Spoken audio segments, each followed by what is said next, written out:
My artistic journey has been a fun one. I've always been into art. As a little kid, I loved to draw. Um, I wasn't always the best at creating new things, but I was really good at repeating things. So it's like if I saw a picture, I could draw it.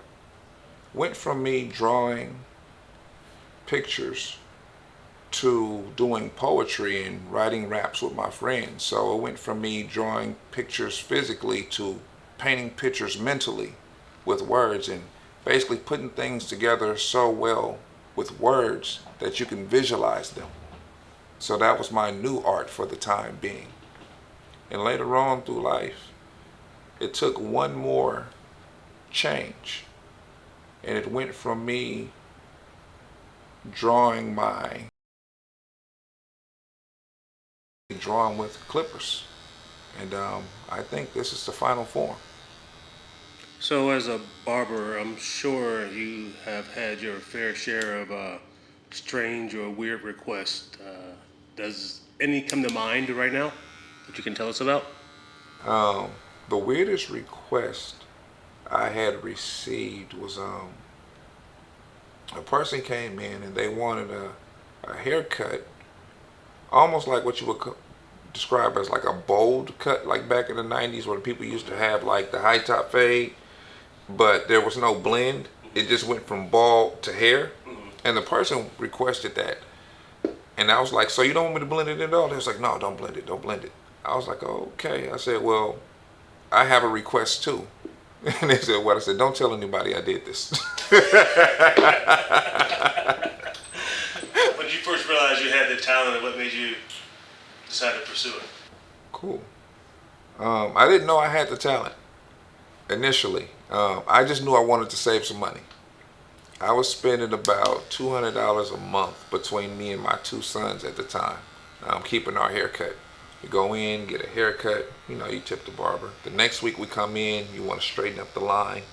Then you get a haircut, then it's the line. So we going to see the barber about 4 times a month. I'm looking at that bill like, man, I'm spending $200 a month. I was like, this is crazy. Something's got to give.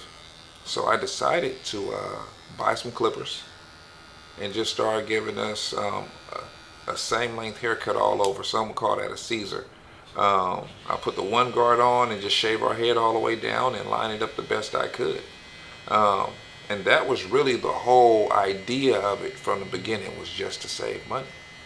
And then it transitioned into me cutting my nephew's hairs because they needed haircuts and things of that nature. I was at that time doing um, retail. I had been in retail with the same company for up to 10 years at that point.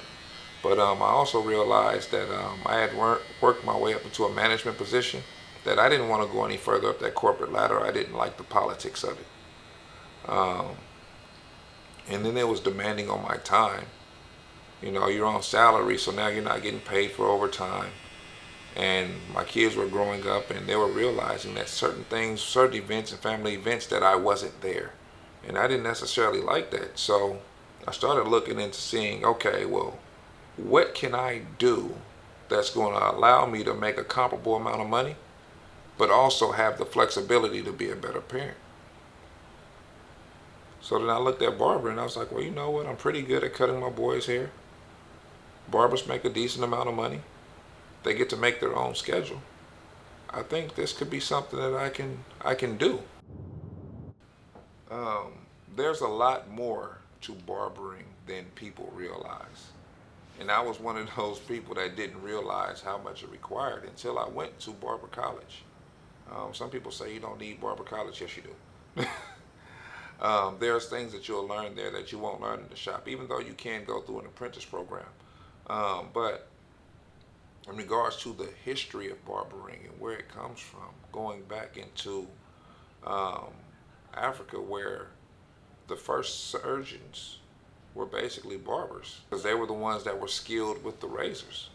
Going back into the Roman era, the barber shop was a speakeasy all the way back then. That's where you went to go discuss sports, politics, business, same things that some people still do to this day.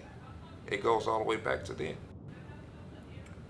Barbering is more than just putting the clipper on a person's head. It's understanding the best type of haircut to recommend to a person based on how their head is shaped, based on how their hair texture is, understanding what length is best to cut a hair, to cut the person's hair because of their texture or because of the amount of hair that they do or don't have. So it's understanding those things, and that comes through time and experience. Tell about the first time you used a razor on somebody's face and how nervous you were. Very nervous, very nervous. In barber college, my barber instructor called me over, and she says, "Hey, Lavelle, I want you to do this shave." And it was an older white man, and his skin was very wrinkly. And one of the things for razor shaves, you have to pull a person's skin the opposite direction that you're shaving. You basically want to make the skin, as we would say, the proper terminology is taut. So I have to ask, what is beauty to you? To me, there's beauty in everything, but particularly in my field, I think beauty is self-defined in its own way.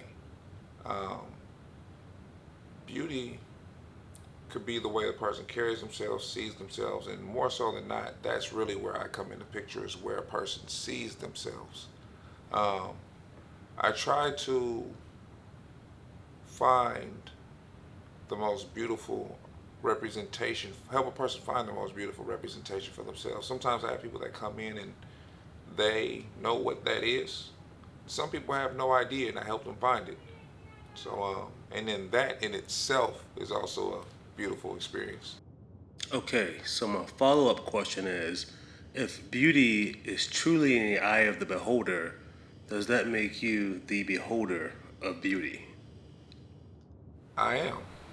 Now that I think about it that way, I am the beholder of beauty because people come in and they trust me to bring a thought, an idea to reality. Sometimes they have an idea already, or sometimes they just trust me to find it for them. So, yes, I am the beholder of beauty. Love it. We're done. All right, cool. Good, that's all right.